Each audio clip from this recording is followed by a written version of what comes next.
Waduh, saya tidak mau berbicara soal suku dan etnis di sini ya. Tapi kalau kita kembali pada apa yang ditanyakan pada Toto dan sebagainya, orang bilang kan begini ya, siapapun yang membangun hubungan dengan uang, maka hubungan itu berakhir seketika uang itu berhenti. Siapapun yang membangun hubungan dan karena kepentingan, maka hubungan itu selesai ketika kepentingannya selesai. Nah, kalau kita bicara tentang pujian itu apa, Jokowi memuji Ibu Megawati setiap tahun. Setiap tahun dipuji. Kongres dipuji, 2022 dibilang sangat cantik, kemudian 2021 dibilang konsisten terhadap ide-ide kerakyatan. Sebelumnya disebutkan juga teguh menjaga ideologi dan NKRI dan sebagainya. Pujian itu mengalir terus. Tapi apakah dalam politik pujian itu berarti hubungan baik? Belum tentu. Bahkan menafsirkan yang lebih dari pujian pun kita rumit. Cium tangan, apakah itu berarti cinta, sayang, dan mau melindungi atau bagaimana?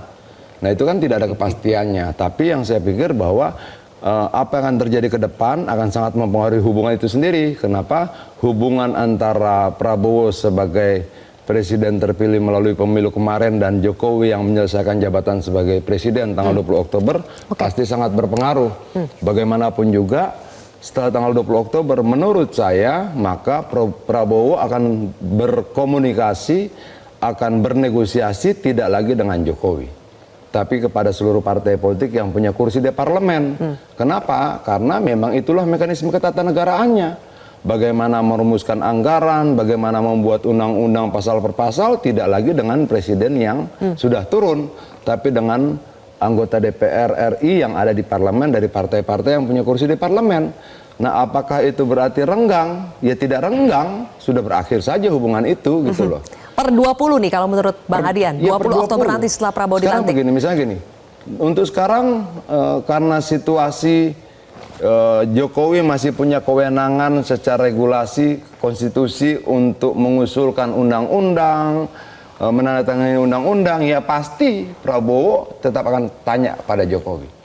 Tapi secara konstitusi itu juga tanggal 20 Oktober kewenangan Jokowi selesai. Kalau mau bicara APBN ketika dijadikan sebuah undang-undang, siapa harus bicara dengan siapa? Presiden terpilih yang dilantik harus berbicara dalam parlemen. Ya. Dalam situasi itu di mana posisi Jokowi? Ya sudah di luar keduanya. Itu loh, artinya harusnya hubungannya sudah selesai, maksud Bang Adian? Secara konstitusional ya pasti renggang. Itu loh. Terus mau gimana? Masa dipaksain nanya sama presiden yang kewenangannya sudah tidak ada? Dia tidak bisa menandatangani undang-undang. Yang nyusun menteri juga sudah bukan dia lagi. Bang Adian berbicara secara konstitusional ya, tapi sebetulnya yang kita ingin tahu kan, menurut Bang Adian seharusnya hubungan itu tetap dipelihara dengan baik atau ya udahlah mendingan berjarak saja supaya Pak Prabowo-nya lebih bebas. Oh, gini. Bagaimana hubungan secara personal itu urusan mereka ya. Tapi secara ketatanegaraan memang akan begitu. Nggak bisa dipungkiri.